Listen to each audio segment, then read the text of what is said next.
Thank you guys for joining us. Everybody who's just coming in. I know I'm watching participants kind of come in as we go here. So we're really excited to start this morning and starting a little low tech, but that's okay. We're all family. And so we're just excited for this time together. And I know a lot of you guys are in really kind of unique circumstances right now with everything going on with COVID and other stuff going on. And so no matter where you are in the world, just want to thank you guys for joining us. We think this will be a really exciting time. We know that this time has been difficult for a lot of people. Churches are no exception from that.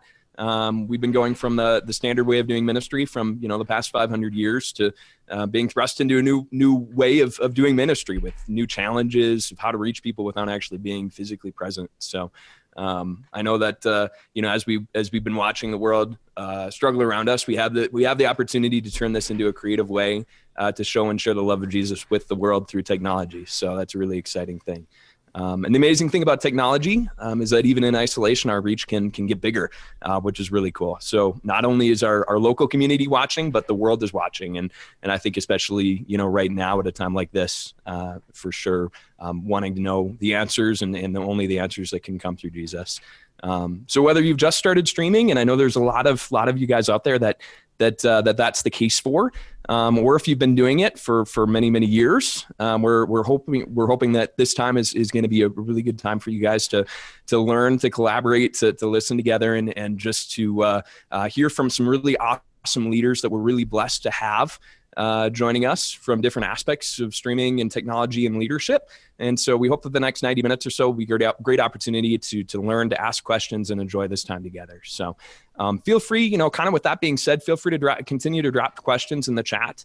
The webinar today is going to be really pretty relaxed. We're going to have 8 sessions or 8 segments as we go through some practical advice on digital church, kind of moving from the why or the how and the why. So we'll have time to ask questions during each segment. So feel free to continue to drop those in, and then after each speaker, we'll have some time to go through a couple of those. So with that kind of being said, we're going to move and transition into our first guest.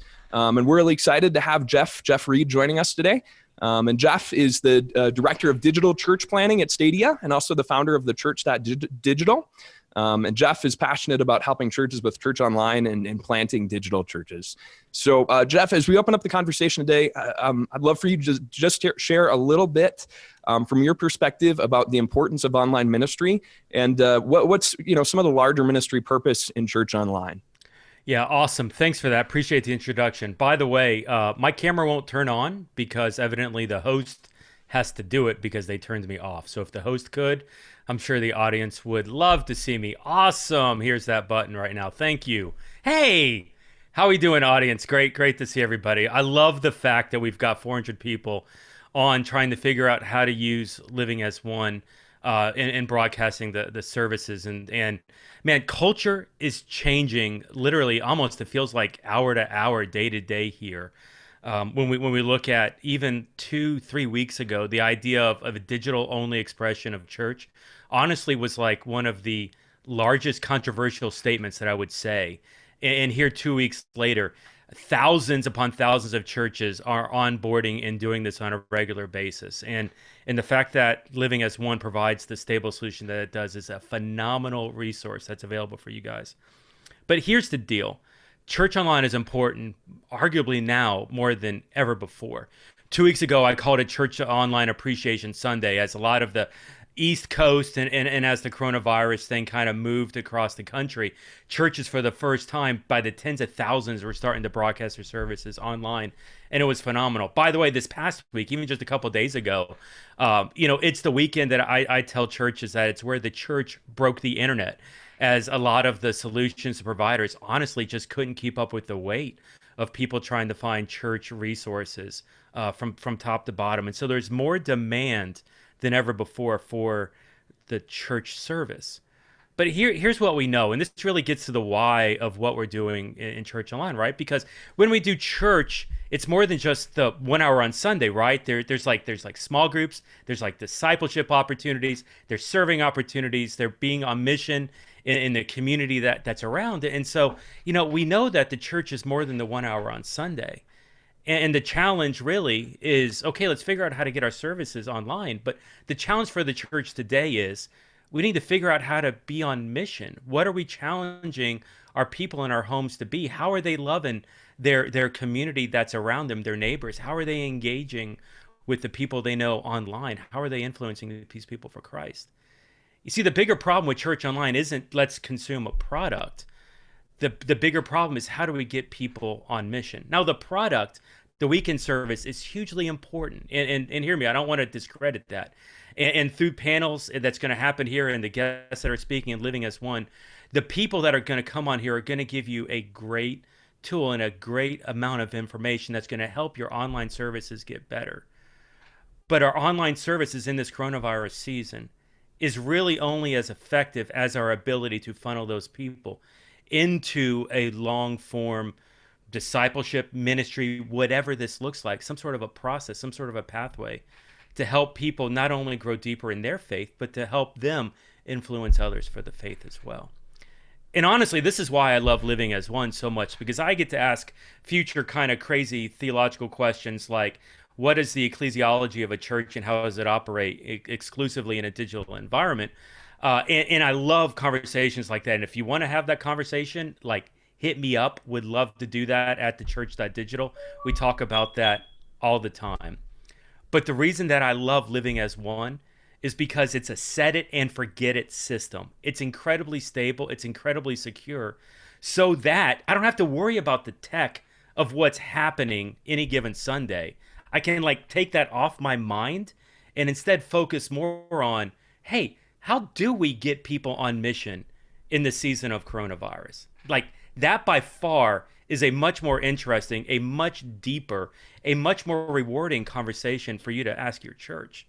And so as easy as it is, get into a solution that you can set it and forget it. Get on board with living as one so that you guys can then wrestle with the ministry implications of where we are instead of wasting energy into tech solutions that are in place that can easily help you now meet your needs now so that you can move on to the needs later.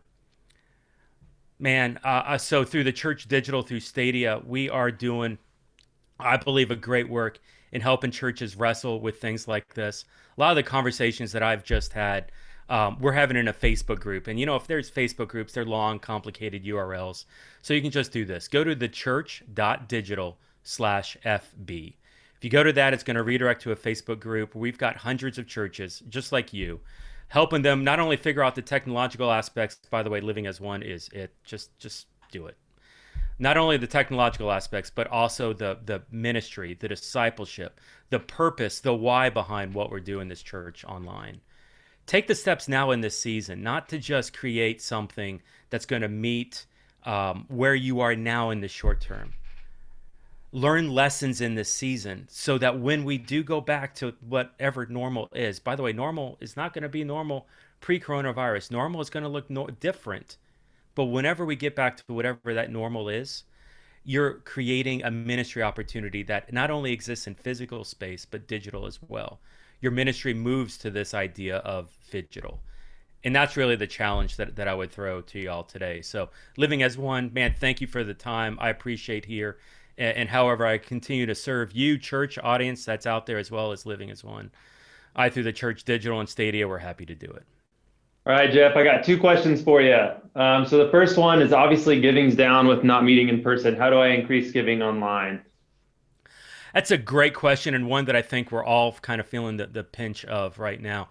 The reason I think giving is down is because people, I mean, obviously, economy's crashing, people are losing jobs. I heard a stat a couple of days ago in California, 20% of people in California are jobless at this point or have seen a drastic reduction in salary. And as things continue to move across the country, it's going to get worse. The reality is our people need to be on mission. They need to understand more than just the service, what their purpose is, why God has them in coronavirus. Understand this. God's in control of this situation. There's nothing that coronavirus has done that hasn't come as a shock or a surprise to God.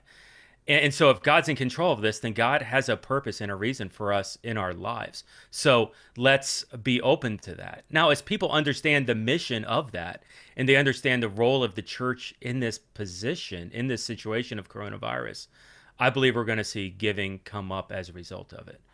By the way, I think the new model is phygital, like I said, and cost of doing ministry in a digital space is much cheaper than doing it in a physical location. So once again, I think the new norm coming out of this isn't, giving gets back to normal and we're going all back 100% to these massive buildings, which by the way, I'm a live production guy. And so like, I respect the massive buildings and what it is. But the reality is that you can do the same ministry for far less utilizing digital. And so some of it is we need to get our people on mission. The second is that maybe we just need to think about things differently and maybe restructure ministry to look differently. Thanks, Collin. What else you got?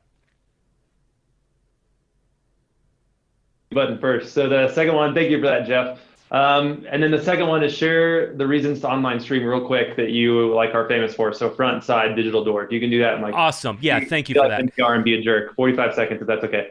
Collin's heard this speech before. There are 3 different types of people who watch your church online. So the first is your front door. These are the people who have never set foot in your physical building and they are interested in connecting to your church. And so they're going to be checking you out to learn more about you. They're watching from the outside, but they want to engage with your church.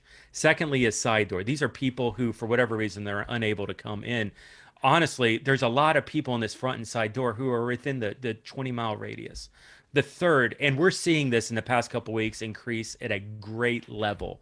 There are people that I call the digital door. These are people that are not within your circle of influence. They're not within that 15, 20-mile radius of your physical campus, but they're watching online. Over the past couple of weeks, we've been seeing churches reporting to me as much as 4 to 5 times the total number of physical attendance those people are watching online, which either tells me one or two things. One, we've got more influence within our physical territory than we realize.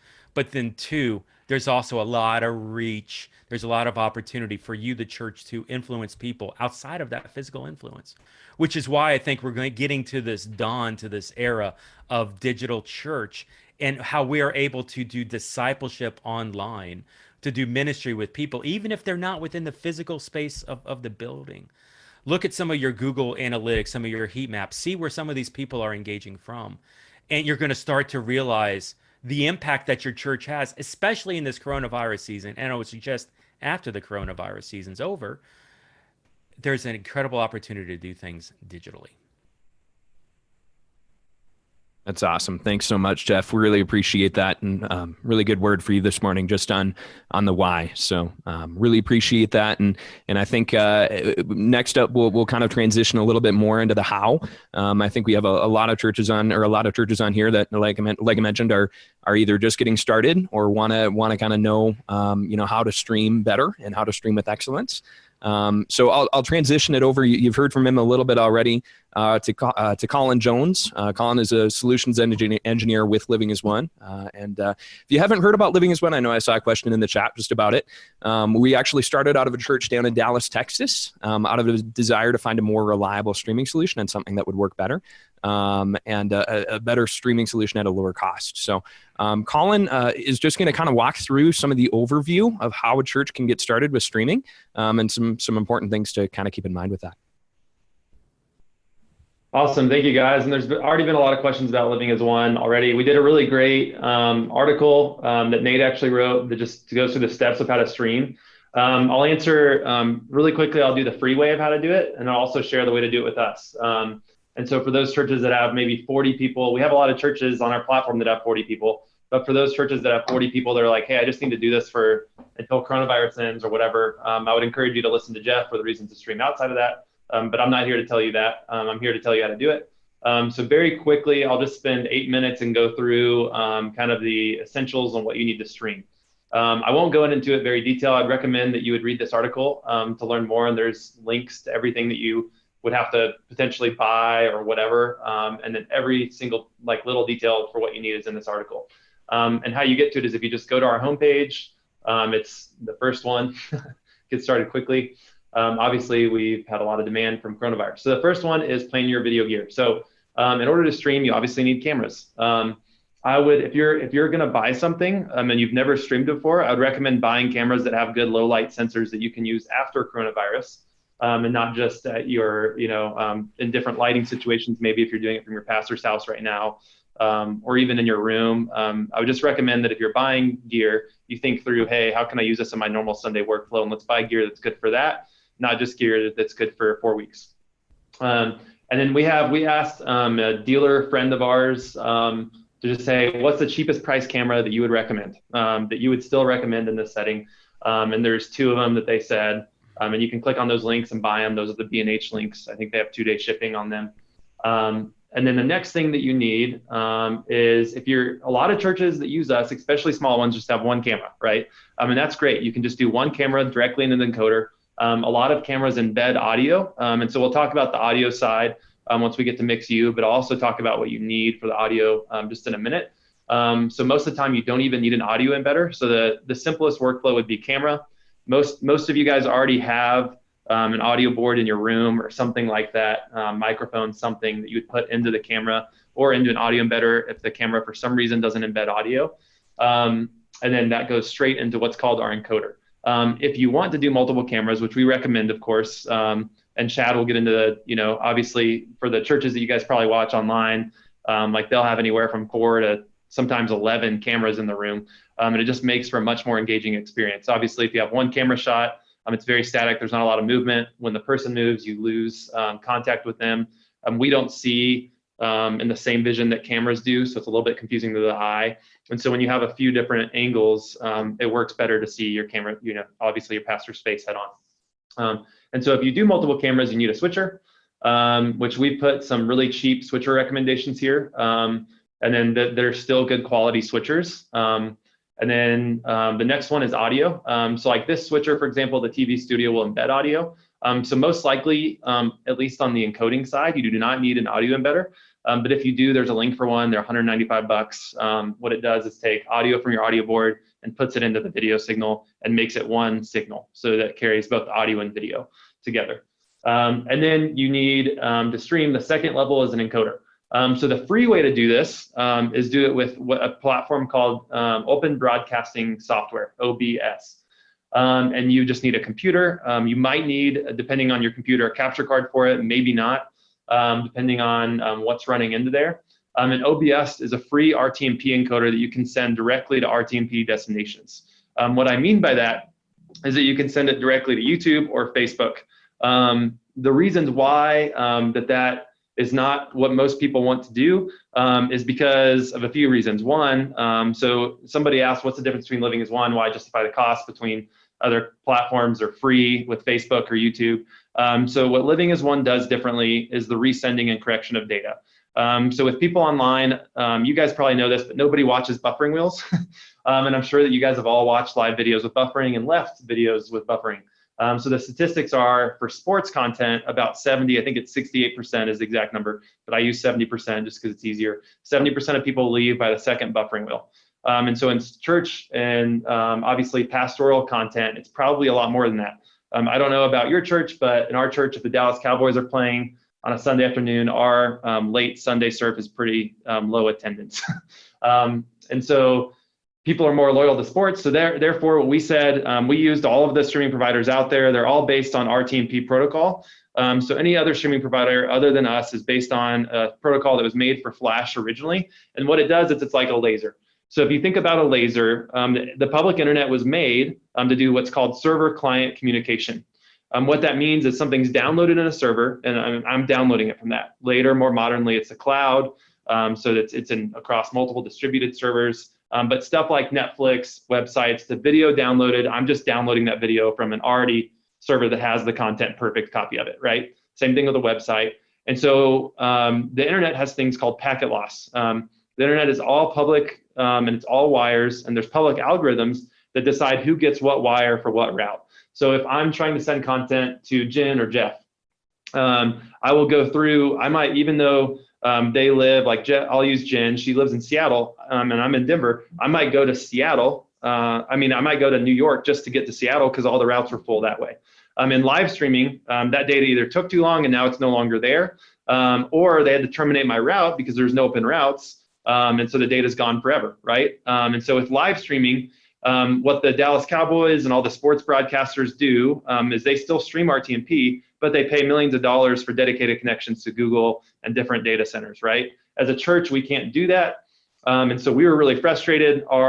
We tried every single streaming provider that we could, and they would blame our internet service, and we had gigabit fiber.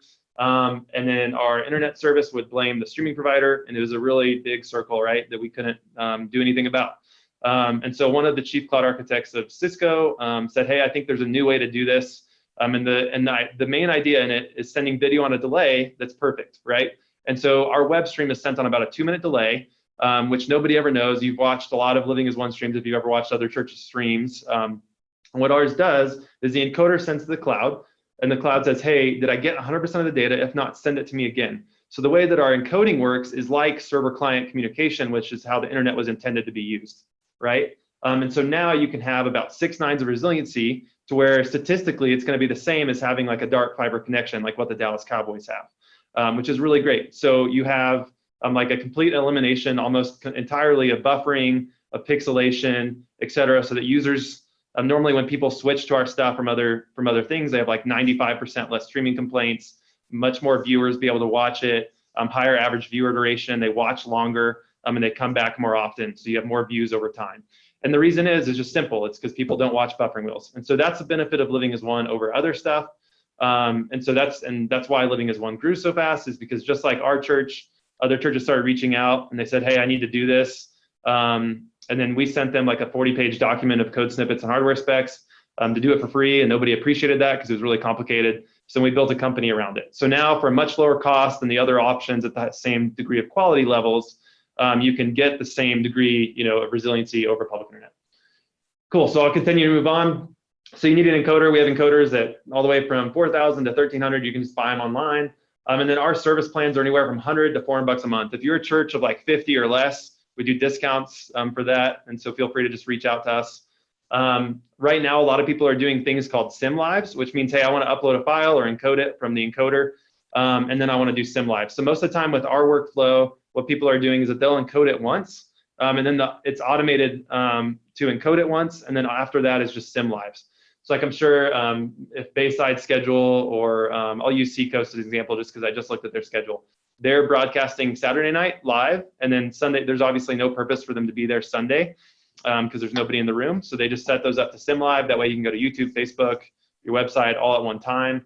Our support team sets everything up and does all the onboarding. And so you just kind of need to pick a plan. If you're a church below probably 1,500 people, any of these plans work. If you're probably above 1,500 people, then you're probably in the enterprise range.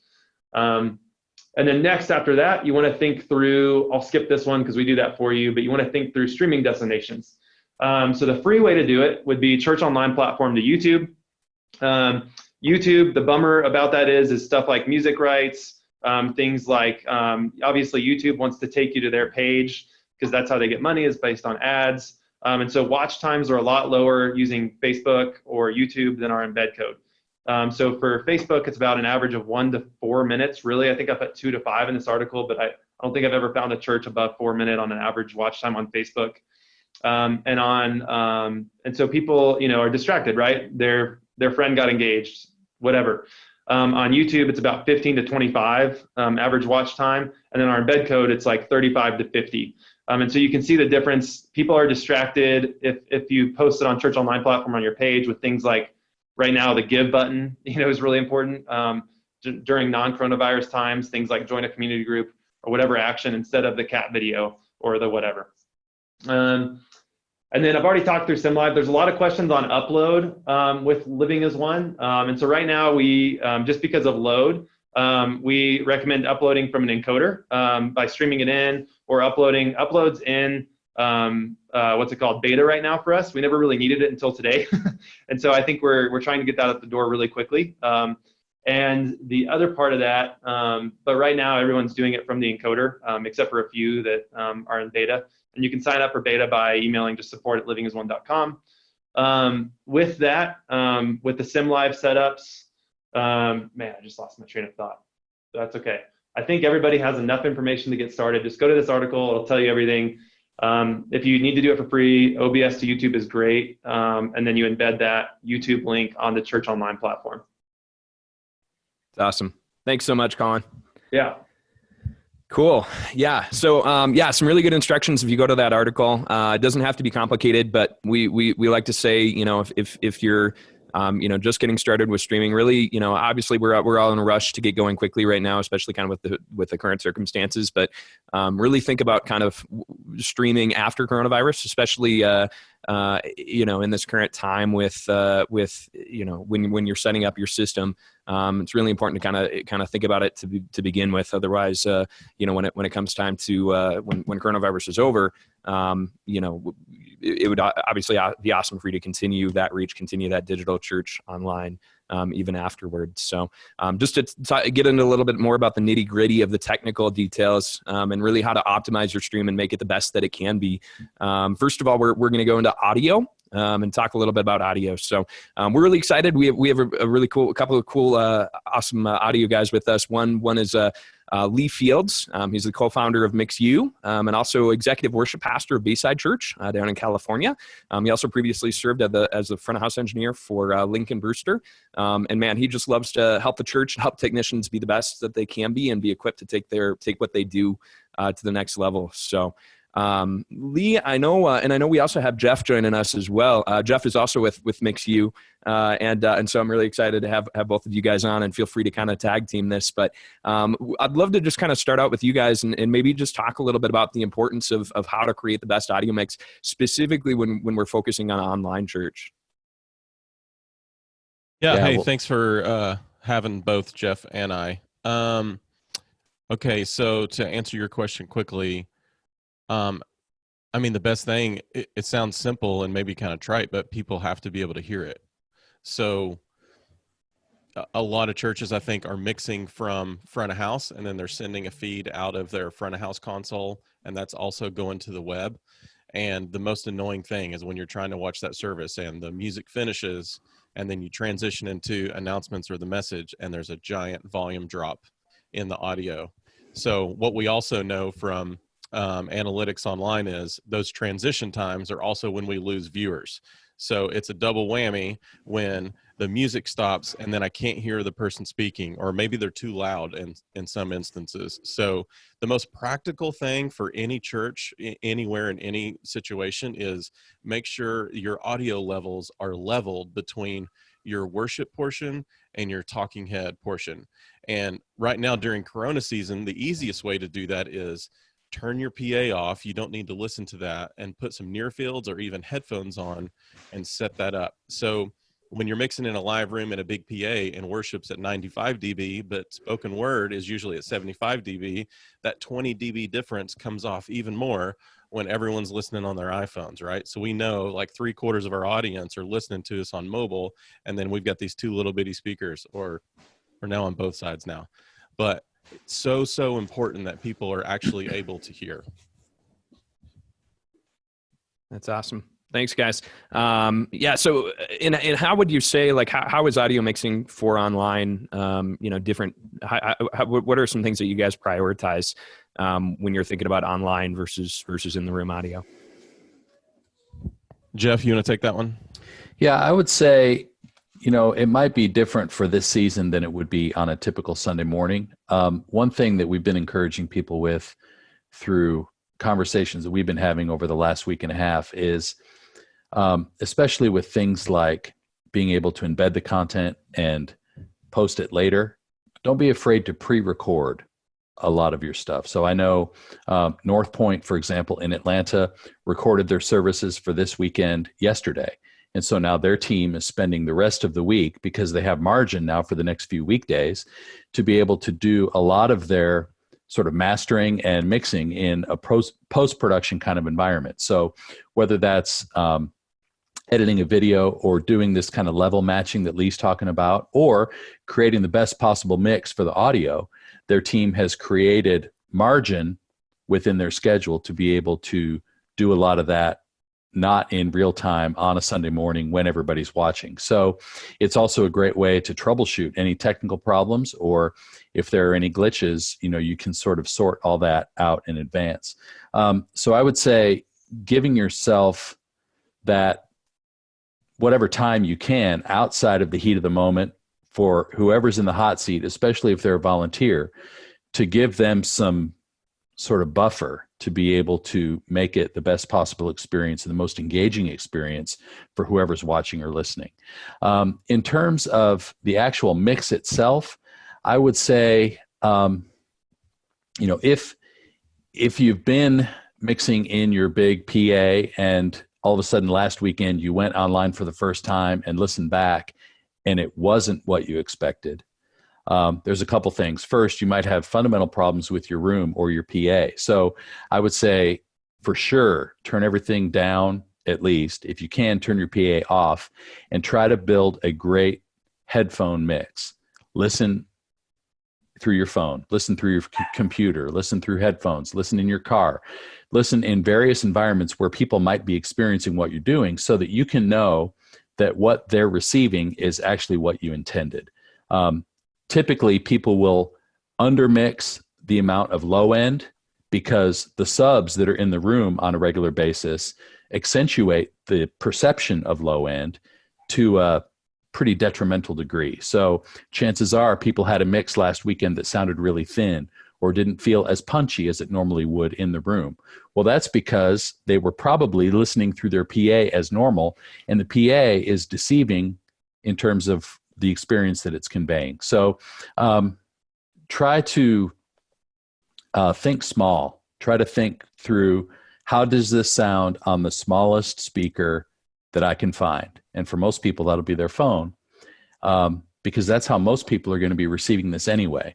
So if we can get that balanced and intelligible and sounding musical, man, I think once we get back to whatever the new normal is and we crank up our PA and have this live experience, it's only going to be better because people are going to be able to experience our teams actually getting better at their craft in this intervening time. And that is going to be great for everybody. Oh, yeah, that's really cool to think about, that that the teams are going to be coming back to this with really a new skill and a new trade. And I think this crisis has given us the best possible training environment we could have hoped for. Everybody is trying to figure out how to get better. Everybody is sort of, they felt like they were kind of back on their heels for a week or so. And now everybody that I know is leaning in with webinars like this, with online resources, with whatever tool they can find to go, okay, how can I find the best possible way to make this as good as it can be? Because without that interpersonal, face-to-face, in the room contact, it's got to be even better than ever, because that's the only way it's going to be engaging. Yeah, probably a lot less volume complaints too, which is great. It's funny though, I still had somebody who said, I mixed online for the first time and they still told me my drums were too loud. So I don't know what that's about. Right. That's awesome. Well, cool. Well, I know we have a lot of questions about audio, so I just want to make sure we can kind of get to a couple of these. I know one of the ones that I've been asked the most, we also had this asked through email a couple of times, just some tips on compression and limiting for broadcast. What are some things that you guys look for with compression, limiting, other EQ things? I'm not really much of an audio guy, I'm more of a video guy. So yeah, with compression, if you're asking that question, that probably means you're not too great at it. Sorry, but just being honest. And so don't over compress. So keep those ratios lower than normal. Make sure your reduction is not, slamming 20 dB at first. There are ways to do that, and you see some professionals that they can do that, and it come off pretty transparent. But you can also really, really mess it up. So the most important thing is just level match the band and all of the talking head stuff, and then you maybe start with a limiter, just a couple dB, just getting the peaks off and preventing things from clipping, and then just go from there. So compression on your two bus it can be really awesome, and it can take something from good to great, but it can also take something from mediocre to really bad too. So just be careful. Yeah, cool.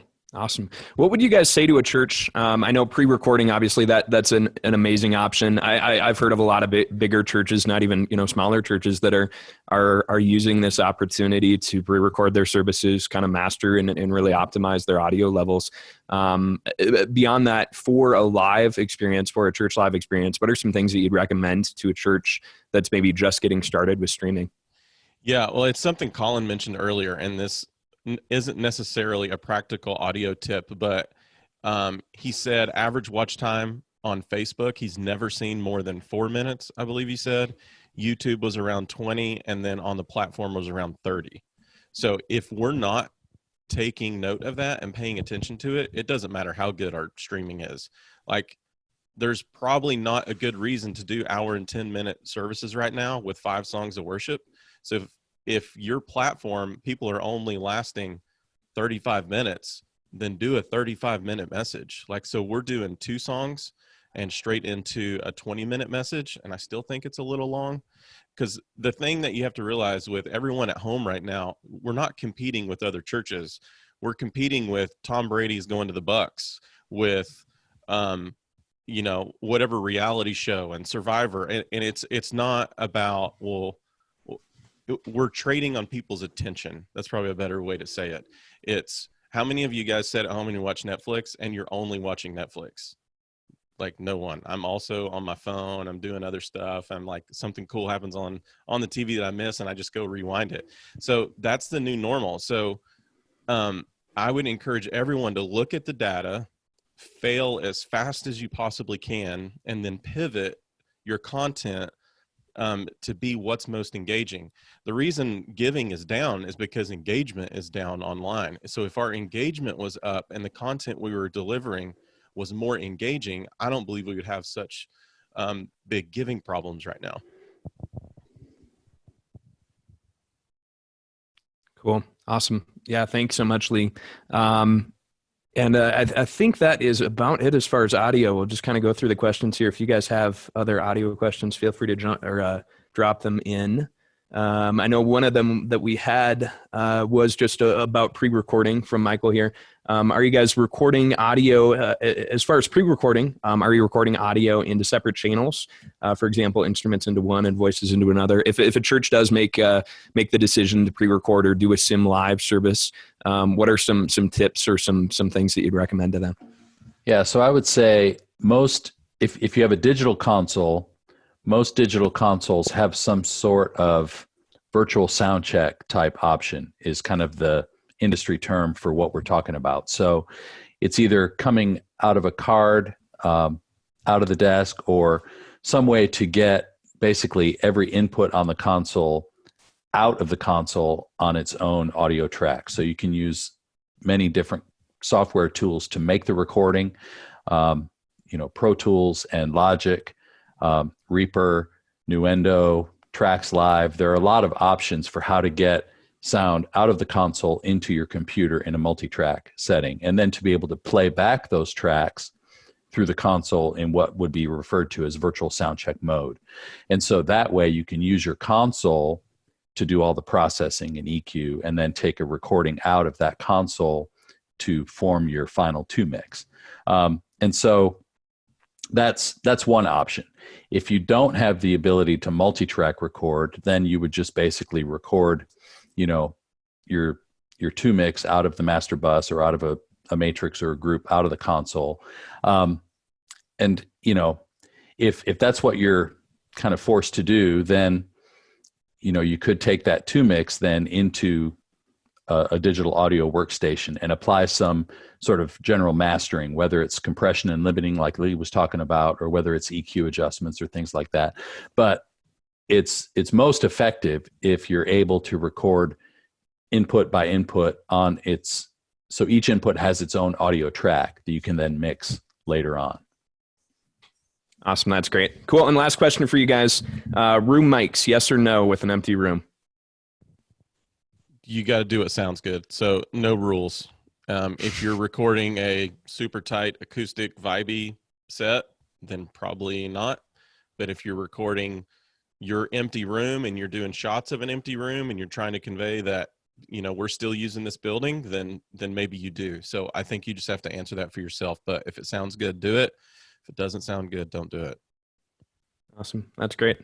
Cool. Well, thanks so much, Lee and Jeff. Really appreciate that, and awesome to have you join in as well, Jeff. And next up, we're going to kind of pivot to take a pivot to live video.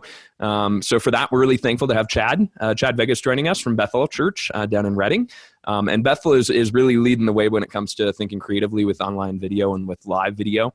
So we're really excited to hear from him about how to make the best visual online experience that's really targeted towards an online audience specifically. So Chad's the broadcast director of Bethel. Also, your LinkedIn profile says you're a former bear wrestler and celebrity llama whisperer. So, can't wait to hear a little bit more about that. But maybe just share of wrestling. No, there you go. Awesome. So maybe just share with us a little bit about how, the importance that Bethel sees in video and worship experience, whether it's in the room and online, and kind of how online plays specifically into that strategy. Yeah.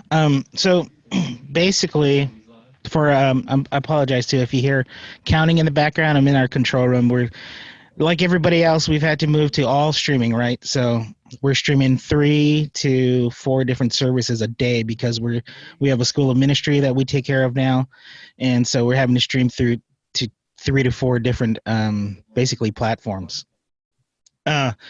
Anyway, the as far as streaming goes and looks, our main goal is to make the end user audience feel like they're in the room, to feel like they're a part of this. We really want them to engage as much as they can, and for us, it's like, how do we do that? For what we do is we focus. I'm just going to go broad, right? We focus on crowd shots. We focus on more handheld cinematic feel.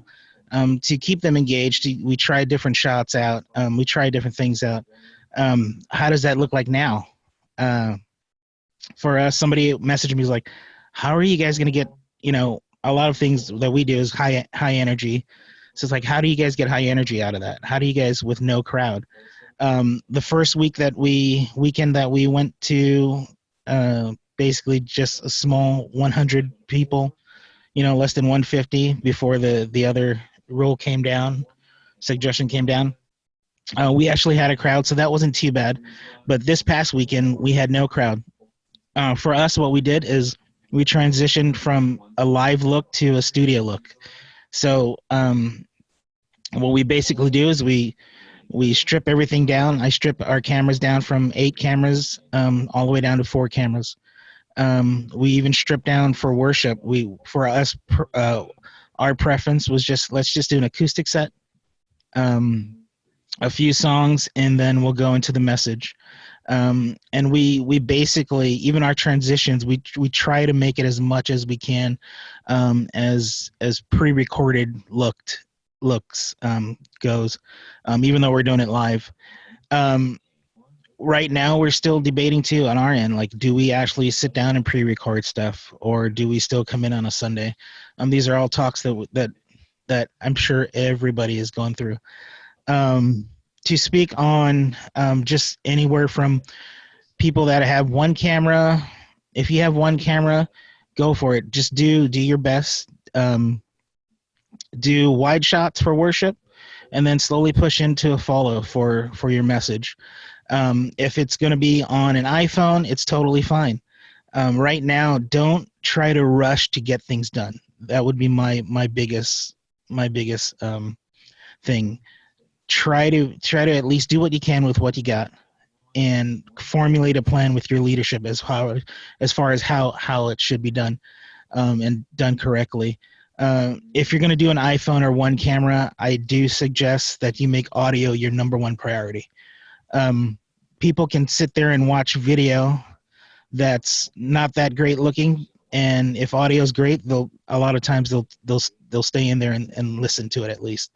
But if you have bad audio, a lot of people are gonna, like, I can have good, if Bethel had our same, 8 cameras, but our audio wasn't as great, people wouldn't tune in, people wouldn't stay engaged. So focus on your audio. If that's all you've got is an iPhone or a single camera, going down to multiple cameras, you want to really actively engage with your audience as far as make them feel like they're a part of the room. Have your pastors speak to the cameras, have them really engage and really let them know, like, hey, you are here. We are here with you. We're glad that you guys are with us. Especially if you don't have like an online host. type of person, just make sure that your pastor actually really engages with the audience that way. Let's see. There was a couple of things that was sent to me, so I'm just going down the list here.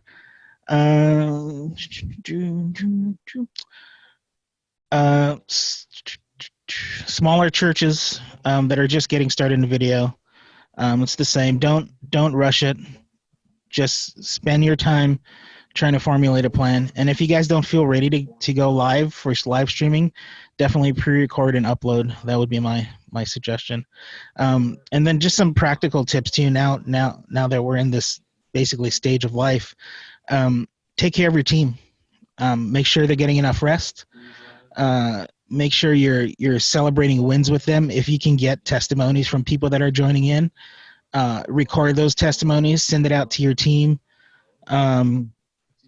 There's, the other day we got a really cool picture from somebody watching at the White House, and I basically tried to hunt the person down. So he posted it on Instagram, and I tried to hunt him down basically so I could get that photo to send to my team to really just have them like, hey, guys, this is what your impact is. It's going all over the world, and it came like at the right time because we were really feeling it yesterday where it's just like having to stream every day except for Saturday, to really feel that impact. Like, okay, this is cool. This is pretty cool. Kind of just to pump them up. You want to do things like that. Talk to your leadership. Have your leadership as much as they can. Engage with your tech crew now, and just basically tell them like, hey, thank you for all you guys are doing. Because a lot of them, like I wrestle with the same thing with my family. Like I have to come out here and do this job. And a lot of times my wife is going to be, do you really have to go? I'm like, yeah, I know. It sucks, but it's also, it's part of my job, but it's like, this is something that we're called to do, and we're called to spread this message this way right now. For us, it looks like still coming in and doing streaming.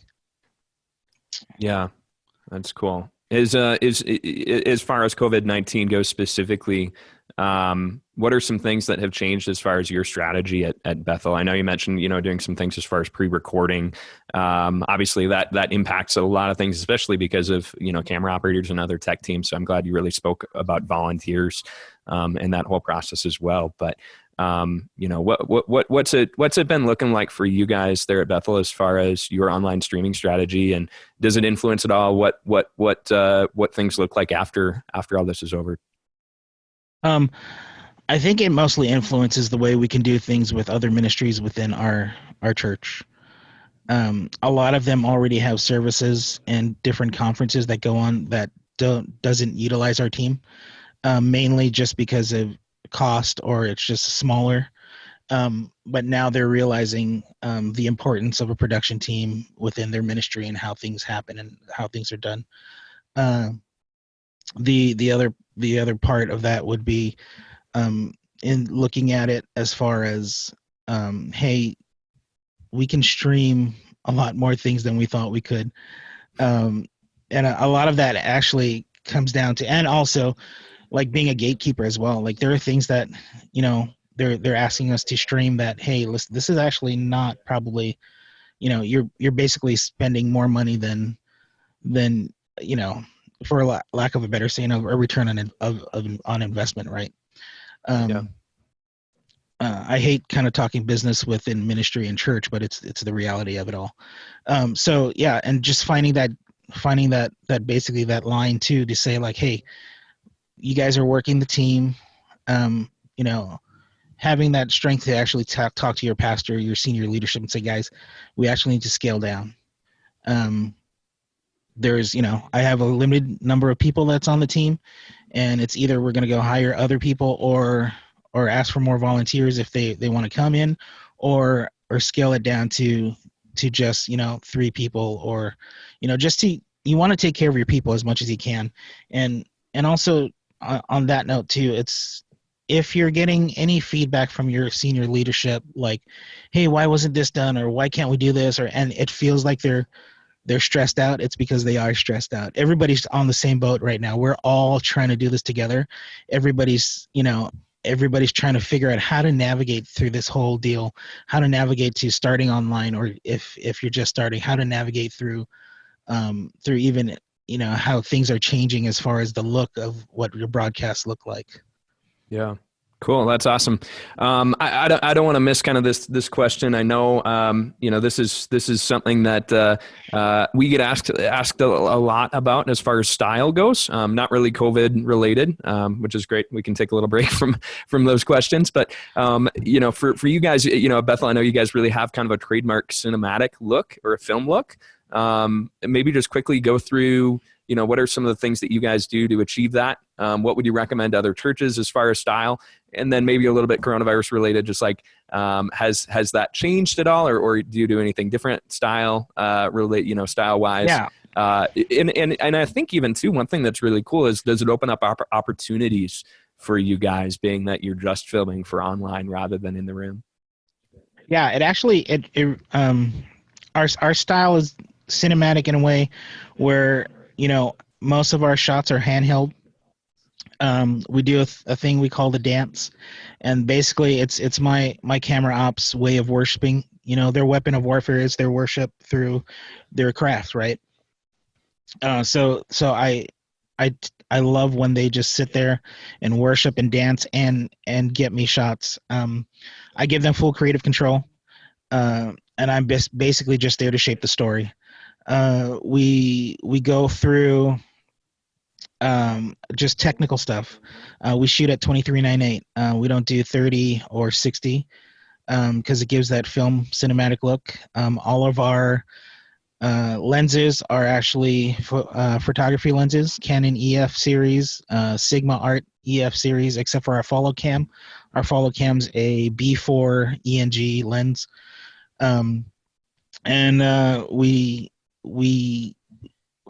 Lighting plays a big key in our look. Lighting is actually probably the number one thing that we focus on. We actually light for video first and then the room. So we never actually, we make it look okay in the room or fairly good, but we want to make it look extremely good on video. And that's been probably the main thing that's actually, for lack of a better word, set us apart from how our video looks online. Cool. That's awesome. Yeah. Sweet. Awesome, Chad. Well, thanks so much, man. Really appreciate hearing from you and just about what you guys are doing at Bethel. Next up, we're actually going to transition to Joe Lack, who's going to be joining us. And Joe, we're super excited to have him on. I know a lot of you guys probably know him already. He's the AVL technical manager at Elevation Church. And the whole team at Elevation, they're rock stars at creating an engaging audience experience for viewers, no matter whether you're watching in the room or watching through the online experience as well. So I'd love to take some time with you, Joe, and just discuss a little bit about how you guys do that so effectively. So, first of all, would you share a little bit about the importance of kind of the steps that you guys take to really ensure excellence in what you guys are doing with digital streaming and online ministry there at Elevation? Don't have your audio there.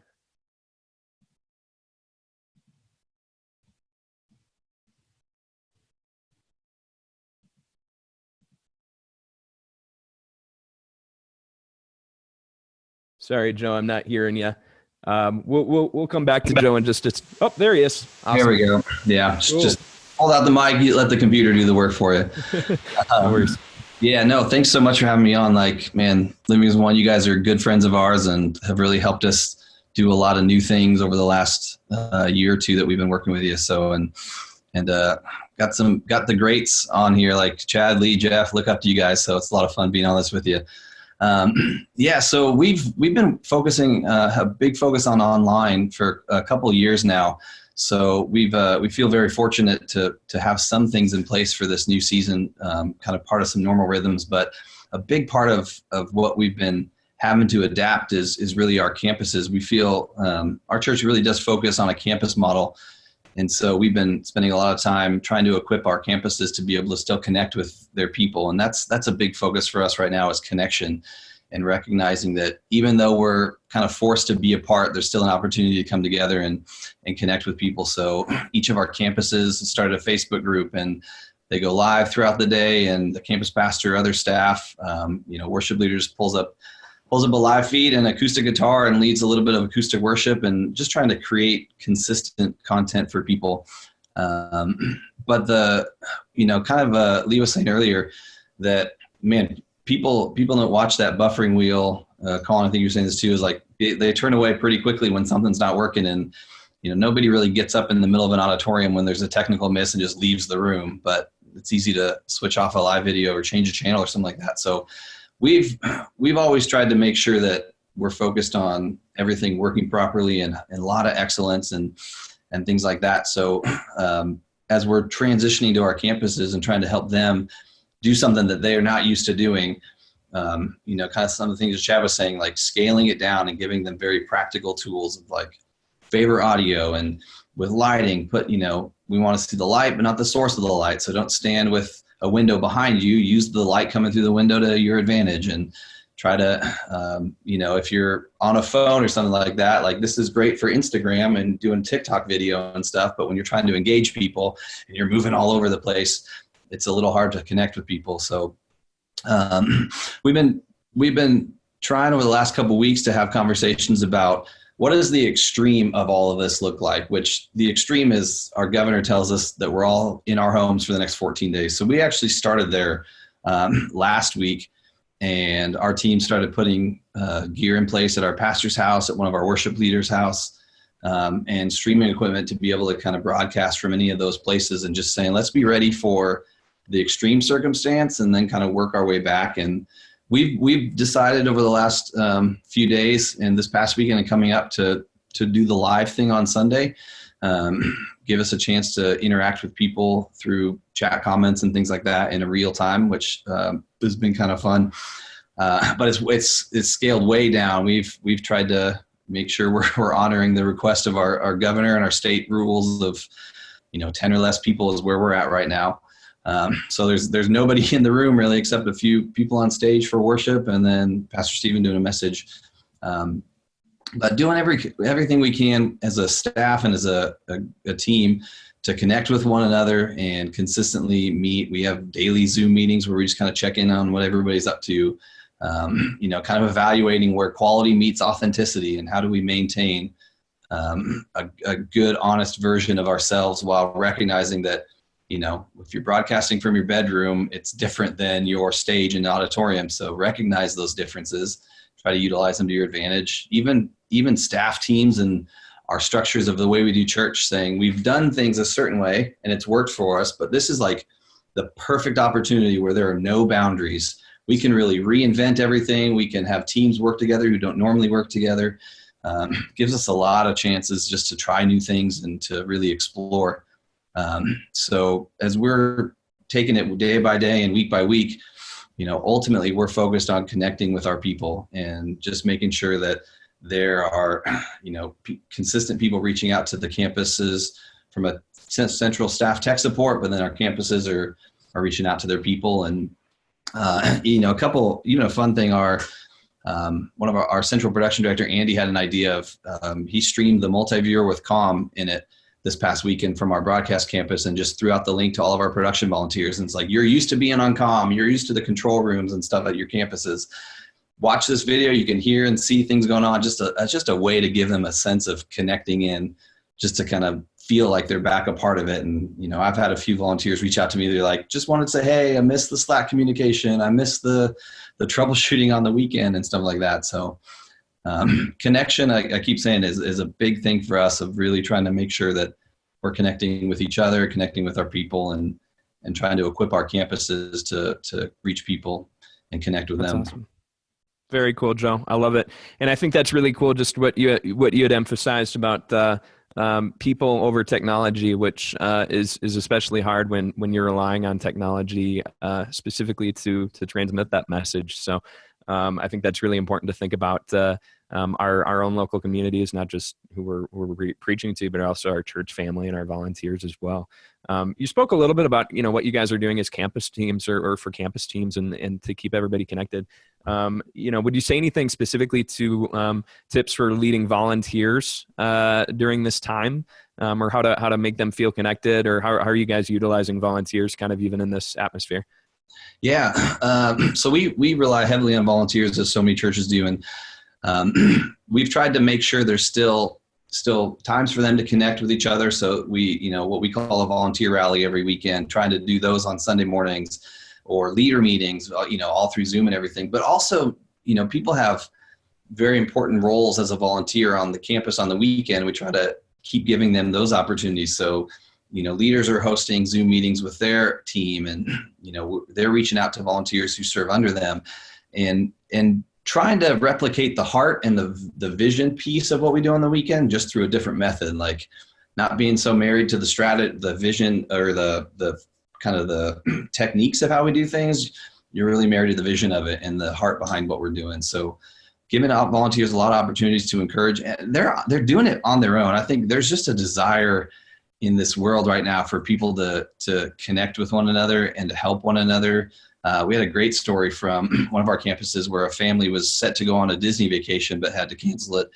And so they decided to take that money and they started buying all these little kits of games and notebooks and whatnot. And they started dropping it off on front doors of people's houses in their campus and their neighborhood. And it was just a way to say, like, we want to help you. We want to bless you. We want to be a part of this. And so encouraging volunteers to take steps like that. If you feel led, reach out to somebody, shoot them a text, give them a call. Like, I feel I've had more phone calls in the last 2 days than I think I've had in the last 2 months. We're so used to texting and Zoom and all that kind of stuff that there's a human connection piece that's being forced to the surface right now. And so where volunteers don't have a campus to go serve at because they're closed, we still have an opportunity to lead each other and connect with one another. That's awesome. Cool. I wanted to just kind of go back to one thing that you had mentioned about, streaming from pastors' homes and from unique places. Is that something, what have you guys been doing creatively as far as changing up the venue and doing messaging from other places?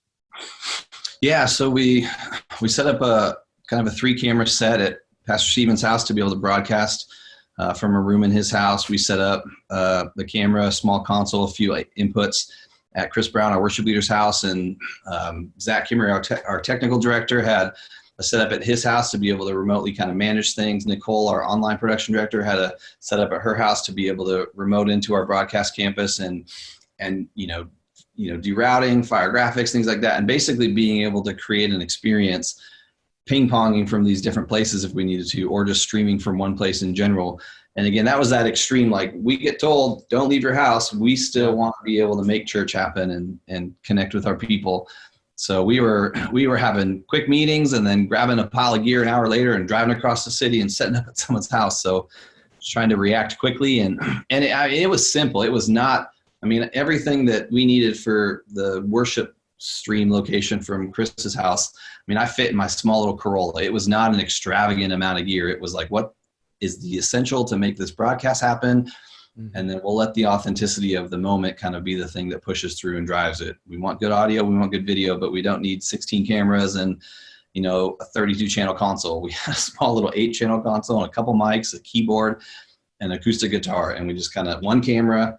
We're like, let's just let this be what it is and make sure it works, make sure it's good quality that people will not want to tune away from.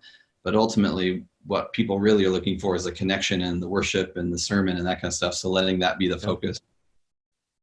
Cool. That's awesome, Joe. Thanks so much, man. And I'm just going to kind of transition to just because we were, we've heard specifically from a lot of churches and a lot of our users that have been saying that they're in that same situation where we're looking right now with this time of being able to broadcast from a pastor's home or be able to set up a situation kind of on the fly. And wanted to bring in Bryan Weddle as well. He's the IT director at Faith.Church in St. Louis. And Joe, feel free to speak to this or any of the other guys as well, if you guys kind of have experience or tips to share in this regard. But Bryan, I'd love to maybe just have you speak a little bit about what you guys did this past weekend. I know I took a phone call from Bryan a little bit earlier in this week, and he was saying, "Hey, we're kind of in a rush mode where we're looking for another situation for streaming, another way to be able to stream from really anywhere or any house." And so they did just that. They set up a studio. I'll share my screen. We have some pictures here of their setup, which was really cool. I think you guys did an amazing job of setting up a setup in a house in a really short amount of time, in a really cool just a cool experience for those watching online. So Bryan, maybe just take a little bit of time. Can you walk me through a little bit about how you guys pulled it off technically and what that looked like? Yeah, absolutely. Just want to say, first of all, thank you for the opportunity to speak here. This is the first ever webinar or interview that I've ever done, so bear with me if I seem a little nervous. But yeah, so like many people, we were told, hey, there's like a no move order in place. So we knew that we probably weren't going to be able to make it to our campuses. And so actually one of our campuses is a complete load in and load out. So what we did is we took all of our equipment to pull this off, and we took it and we brought it to our pastor's house, and we just did a full setup in their garage. And then we just basically ran all those cables just across the floor and through the house to pull this off. So we've got our full video rack is there, a full audio console, our snake and everything is all there. So got the confidence monitor, a little program feed, 3 camera setup, and then obviously the lights there to make it happen. And then everything just feeds back to our Blackmagic ATEM switcher, and then we pipe everything through Living as One. Nothing fancy internet-wise at the house. It's just a basic cable connection. And that's one of the incredible things about Living as One. I could sing your praises all day long. Is we did from Tuesday to Sunday, we did 14 services. Now, some of those were pre-recorded, but I think we did 14 services, 1 on Tuesday, Wednesday, Thursday, Friday, 3 on Saturday, and 6 on Sunday. And we never had one issue. It was complete lossless of quality. The audio was fantastic. And so we just couldn't sing the praises of Living as One enough. So It's awesome, man. Bryan, what was kind of the response from the audience or your viewers watching this from your pastor's house? It was really good. Our level of attendee went way up. Everybody was well received. One of the things that we've kind of focused on right now is that while people have so much downtime, we're trying to fill their downtime with as much positive content as we possibly can. So that's why we had service Tuesday, Wednesday, Thursday, Friday. That if people are just sitting around, why can't they be filled with the church? And whether it's us or somebody else, why can't it be positive content? Because there's so much negative news going around right now. They've got to be like encouraged and lifted up in this time. That's cool. Do you think you're going to take some of the tips that you guys have learned as far as, streaming from unusual places or pastors' houses? Is that a new thing for you guys? Will you be doing that even after coronavirus?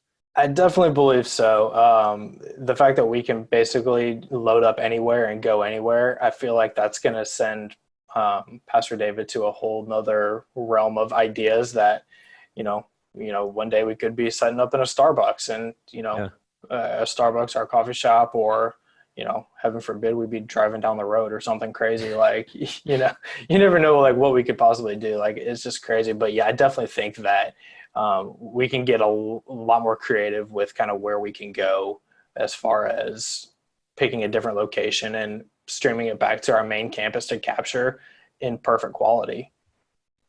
Yeah, that's cool. Awesome. Yeah. And I know one of the things that you shared was really cool just about being able to do it on any internet connection. Obviously, we can speak a little bit to that with Living as One, but the way that our system works, It's resilient to the issues of the public internet, which is really cool. So you're able to still do a smooth stream even over public internet connections, which is really awesome. So so looking forward to seeing how churches use that and how you guys use that, Bryan, at Faith, and to be able to be even more creative during this time of kind of limitation. But we also know that limitation kind of breeds creativity too. So being able to kind of have a time where we try new things and try out of the box things are really cool as well. So thanks so much for sharing about that, Bryan. Thank you. Awesome. Cool. So I think with that, guys, we're going to move kind of more from the technical aspects of streaming more to the practical execution of it. We talked a little bit about this, and Collin spoke to this a little bit earlier about choosing where to stream to and kind of how to get the best impact with your stream. And we're super blessed to have Austin Patterson joining us from Church Online, Life.Church, Church Online. And he's a video producer there with Church Online. And if you spent much time in the Church Online world, chances are you know about Life.Church and you know about what they do and the amazing things that their team does to engage with their community online, not only from Life.Church, but also to equip other churches with Church Online platform and other tools as well. So super honored to have Austin Patterson joining us. And Austin, I'd love for you to maybe just take a minute here as we kind of start out. Tell us a little bit about how digital ministry is key to what you guys do. Maybe a little bit about the history of how Life.Church started doing it. And, maybe even some of the things that you guys have learned or mistakes that you guys have made along the way. Awesome. Thank you, Nate, so much. And just want to make sure you guys are able to hear me clearly. This is the first time I've talked on here in a Google Hangout. So awesome. We're good. Well, thank you so much, Nate, and Living as One. It's an honor to be here and be a part of this, and to be sitting next to some of the greatest online producers for the church is an honor and a blessing. And I'm incredibly thankful just to even be here in the first place. And you asked a few questions about how we started and what we've learned over the years. So Church Online for us actually started 14 years ago. And it was just from the heart of, man, how do we reach people and where are they actively engaging? And the answer was, there's a lot of people online already. So 14 years ago from our leadership, we said, well, how can we make sure and put services online where it's not just something that they watch, but it's something that they can attend and be a part of? And so from the very beginning, we thought through, we want to make sure that this isn't just a place where people can watch and tune in, again, to truly feel like they are a part of the church. So we don't want them to ever feel like they're missing out by watching online. And so everything that we do is filmed, is shot through that lens, so much that our Church Online pastor, Alan George, when he's speaking, he keeps in mind that there's typically one person behind the camera. Now, there's lots of one persons behind the camera, but his attitude is, man, they might be watching at a coffee shop, they might be watching at home, they might be watching late at night somewhere, and they're lost and they're hurting. How do we engage one-on-one to that person behind the camera? And so that's the lens that we shoot through, both figuratively and literally here, that we shoot through that lens of, we know there's people that are lost and they're searching online. And so that's our attitude and that's our hope. And a little bit earlier, someone was mentioning about how do we stay connected with people.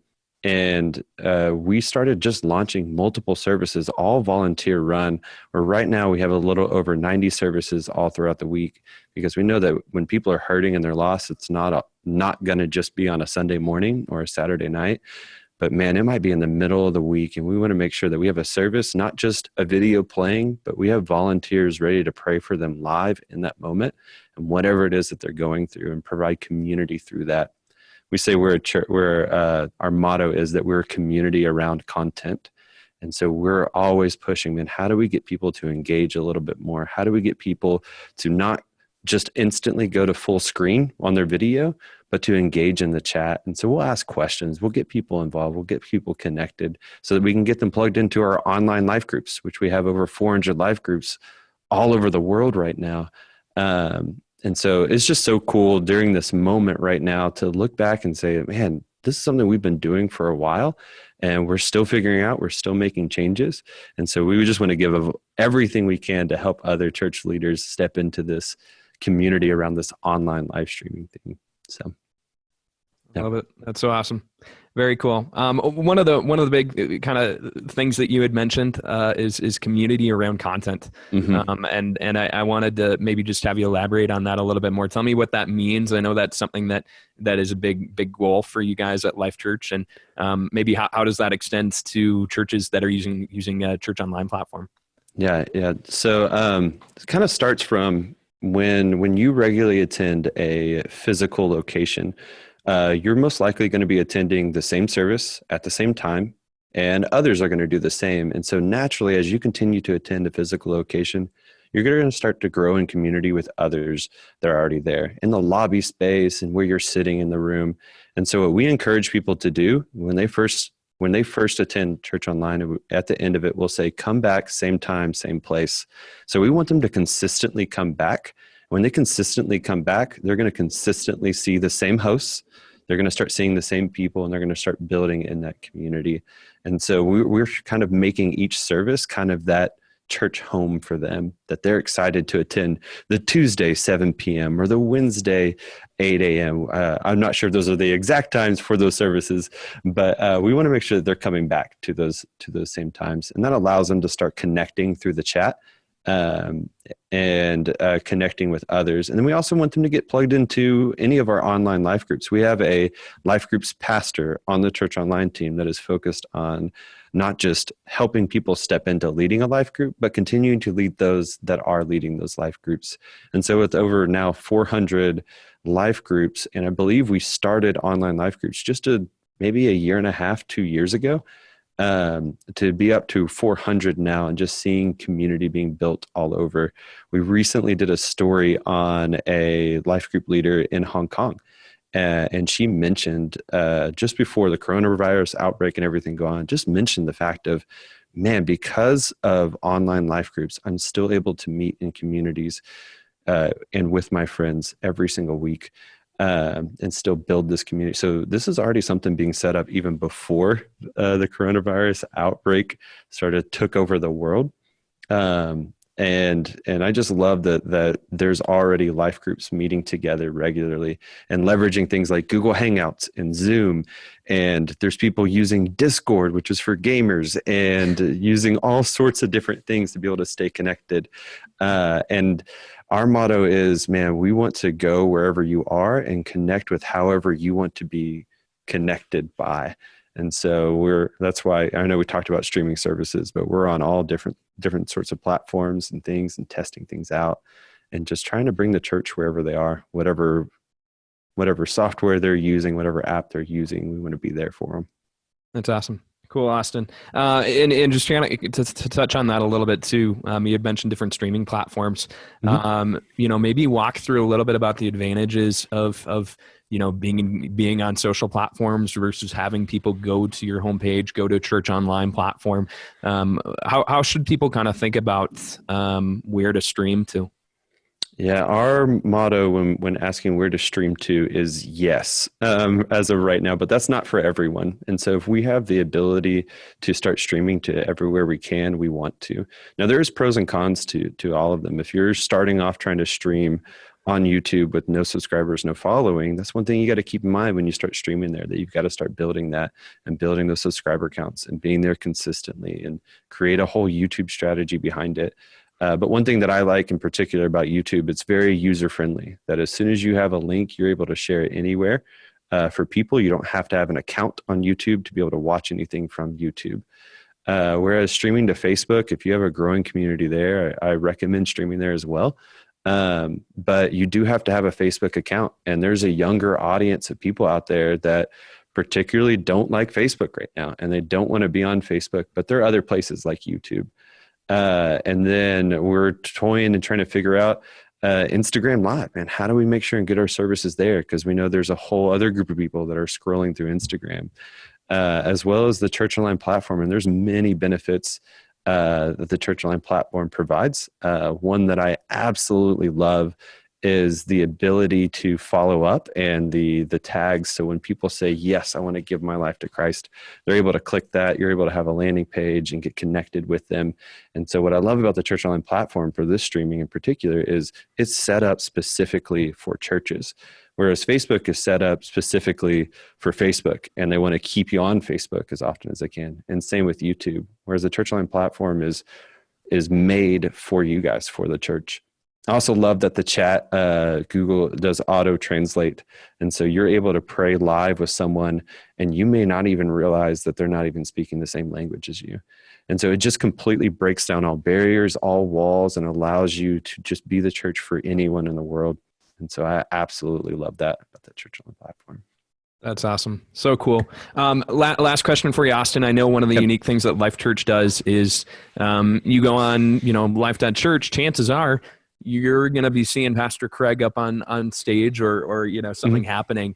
Obviously Pastor Craig does not spend 90 hours a week on stage. What's kind of, how do you guys view the strategy of Sim Live and continuing that content throughout the week? What's the value of that? And what kind of how do you see the value of live versus watching on demand? So it's watching live on demand and then the Sim Live are all different pros and cons. But what we've decided, and for us to better maximize our content, is that we do a Sim Live with Craig all throughout the week. And where it's live is the live interactions, those sort of things. We shoot it as if it's live. We kind of give that mentality and this is a worship moment. Let's step into this. Let's lean into this.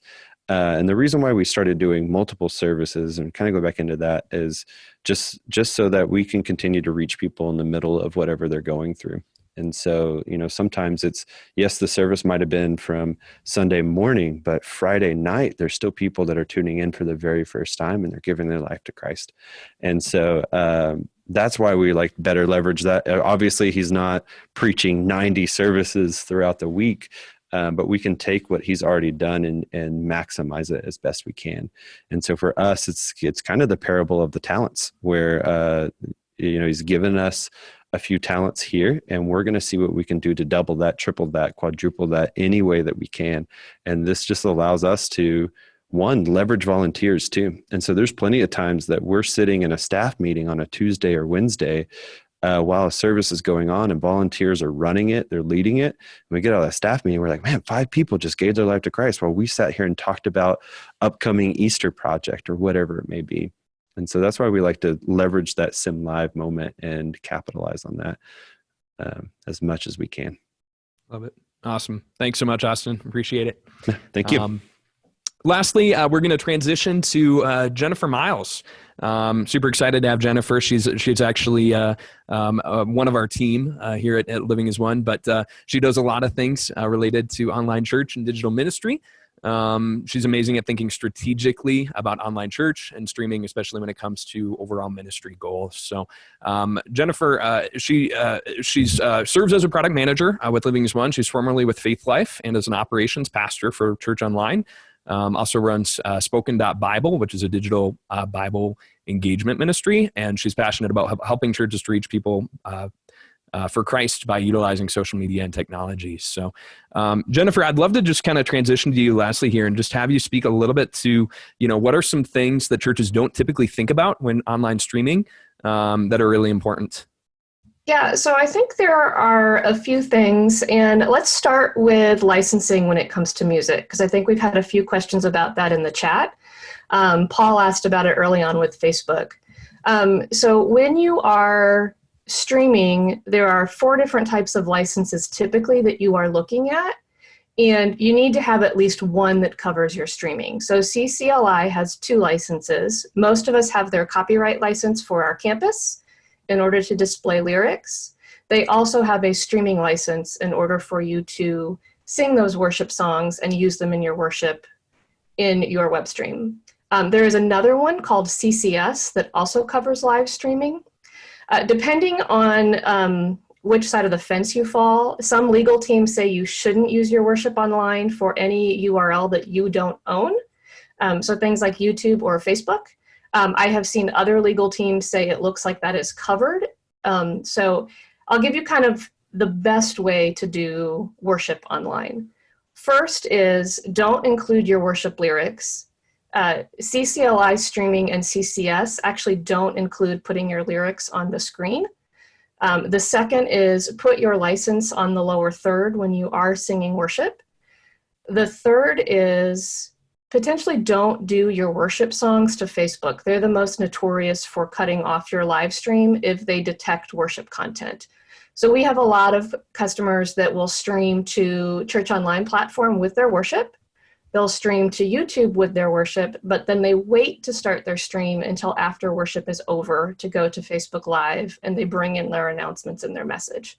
So that's kind of my strategy for doing worship, making sure you have licensing and you're doing it appropriately.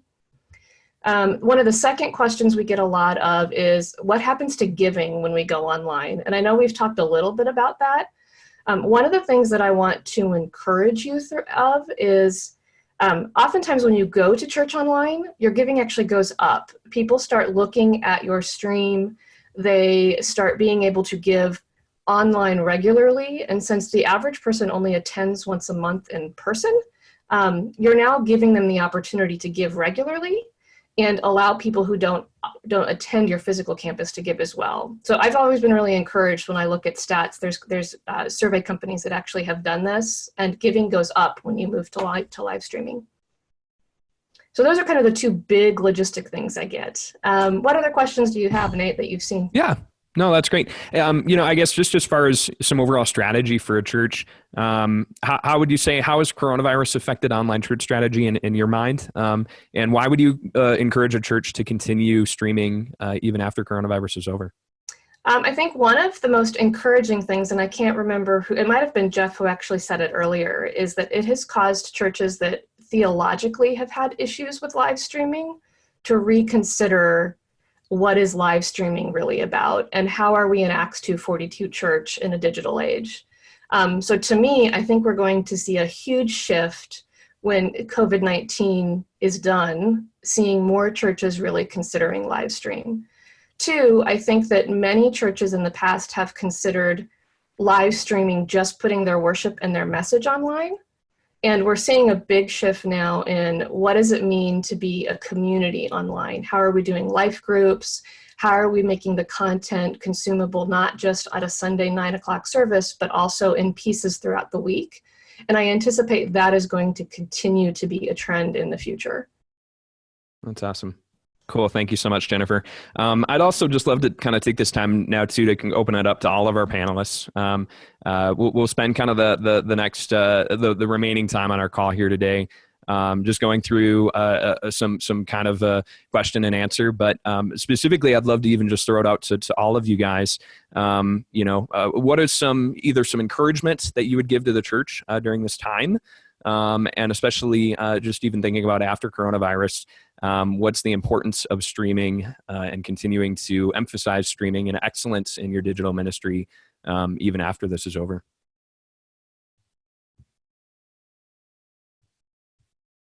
Yeah, I'm happy to start. Or go ahead, Chad. Oh, sorry. No, I just wanted to kind of piggyback off of what Jennifer was saying as far as like with YouTube and things like that. For YouTube, just from our standpoint for Bethel,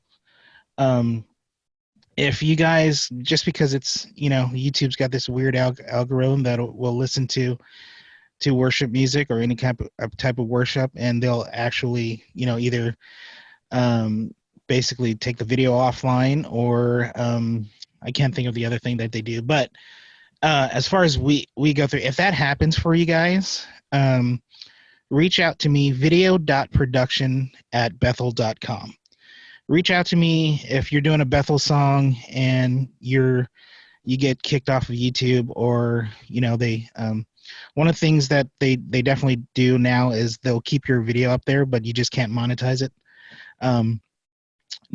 But if that happens to you guys, where you guys get kicked off and there's some copyright issues, just reach out to me, and I'll talk to our Bethel Music copyright team and see what we can do to help you guys out.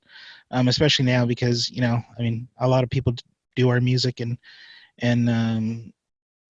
especially I think they said YouTube was saying that because everybody's working remotely, like even their actual people that actually monitor that isn't really there anymore. So yeah, so I just wanted to put that out there. That's awesome, Chad. Thanks so much for that, man.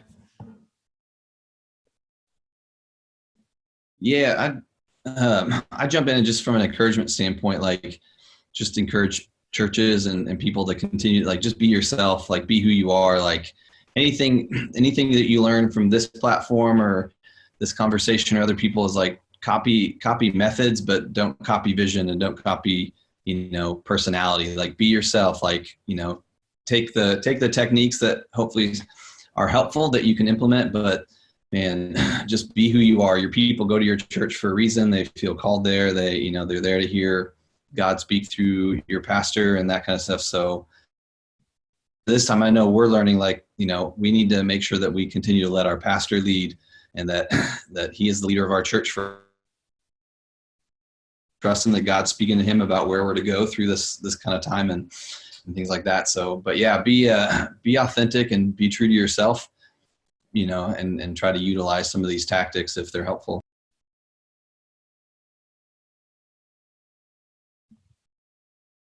And I think this is a really weird time. I mean, we've onboarded just a ton of churches, probably by the end of this month, like 10 or more than that times what we normally do in a month. And I know that it's really hard, but it's also exciting for the people that are forward looking in the church, because it's finally forcing their pastors and their staff, maybe people that have been really, really hesitant to doing church online or digital ministry, all of a sudden they're having to. And so a lot of times I've heard from a lot of people, awesome stories of people coming to Christ, and just it launching their digital ministry. And I forgot the exact stat, but now it's like 80-something% of people will watch a video of your service before they come to your church now. And so it's a new front door to the church, and Jeff already shared about that a little bit. So it's really exciting for us, just because a lot of my friends and family have come to Christ, through like church online or things like that. And Austin shared, 28,000 people clicked the button that they came to Christ last weekend through church online platform. And so we're praying that just thousands and thousands of people come to Christ in their living rooms. And this catapults your church into thinking through, a digital strategy to how to reach people. Because, it used to be you invite someone to church and they just come, or they pass it and they come. But now they're spending so much time online. And so we think that we want to help empower and do whatever we can for churches to reach people online. And so please, I know that everybody here is happy if you reach out to them for ways to do that, and how to get more people in front of more church content online to hear the gospel.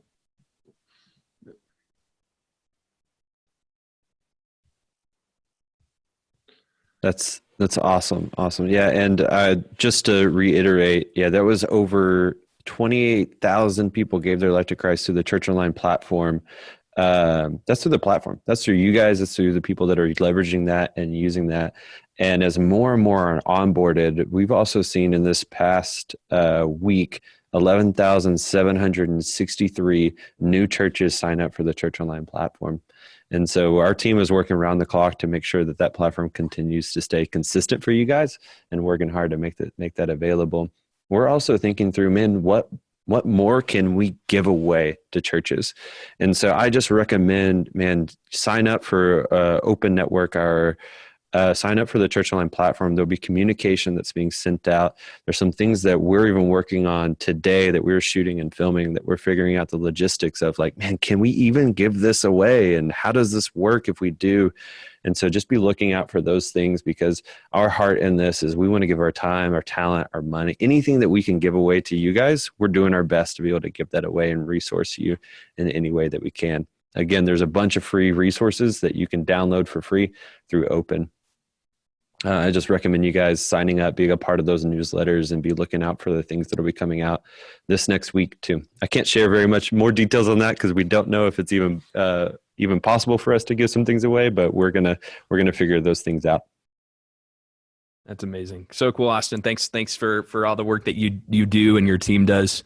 I know you guys are blessing a lot of churches, and it'd look a lot different. The situation would look a lot different without a lot of the tools that you guys offer, which is really cool. Hey, Nate. We have a question that I think several people have asked based on the licensing and putting your lyrics on the screen. Can I clarify that for everyone? Yeah. So one of my concerns with putting it on social or putting it on a platform that especially does not belong to you is I have seen large churches and their legal teams land on both sides of the fence here, whether or not their licensing agreement does allow it or does not allow it. And so if you are part of a team that really wants your lyrics on the screen, there's two things you can do. One is use it in your stream that is on your website, right? So if it's on the Church Online platform, if it's embedded in your website, that's one thing. If you're going to try and put them on Facebook or YouTube, I would recommend that you actually talk to the person or the company that is managing your licensing and have a conversation so you can ask them that question point blank, and then your leadership decides how you want to move forward on that. The safe answer is not to do it. Got it. Thanks, Jennifer, for that. Awesome. Cool. I'll open it up for the panelists here. Any last words, anything else you'd say? Yeah, I got something real quick. I just wanted to kind of touch base on what I talked about earlier. Take care of yourself and take care of your team. Make sure your team's getting enough rest, and make sure you especially are getting enough rest. Create some healthy boundaries. Things are going to be asked of you, and it's easy to say yes because this is, this is what you're created for, right? This is what you guys are, you guys are here for a specific reason at this time in this moment. So it's going to be easy to say yes and hard to say no, but you have to also think about yourself and your family. If there's times that my wife's called me out this past week, like, hey, you come home and you're not home, you're still texting, you're still trying to get your team together, you're still trying to do this and this, like, be here and be present at home with me. So grateful for my wife for that, for calling me out. But yeah, so it's like, just be, when you're home, if you can, as much as possible, be home, be there with your family, especially because you have to go out in this hectic new COVID-19 world, where we just don't know what will happen when we're even outside. Something could come from the government, within a matter of minutes that says, hey, everybody get home now, that kind of a deal. Not to spark any fear or anything, but just to be real about it. So be present at home, rest as much as you can. Even today, I'm reminding my team because they came in tired. So it's like, just be restful. Think about things that you can do at home. Don't think about things that you can do at home to keep your mind, occupied, but just try to focus on just relaxing, basically. That's good. I have a question for Austin. Can I selfishly ask a question? Go for it. Yes. Okay. What are some of the best ways you've seen churches engage their members to get into groups online? Very much depends on if you're talking about specifically like our online life groups or, okay. So very much depends on the leader in general. And so if they're wanting to, let's say they're really excited about leveraging Facebook, then they're going to leverage Facebook and reach those there. And so it goes back to be you and lead with passion. Where are you passionate about connecting with them? And lead your audience there. We also have a landing page with all of our online life groups that people are able to click on, and they're able to join right then and there and get connected with them as well. And so there's not an easy answer with that. People leverage Facebook, they're going to leverage WhatsApp, they're going to leverage Zoom to meet weekly. But in any of those places, they try to stay in contact with them through leveraging some of those messaging apps throughout the week. And so our mentality with that is we don't want to just focus on the 1 hour where they are for our services, but we're focusing on the 167. So there's 168 hours in the week. How do we connect with people in the 167? And we do that through our online life groups.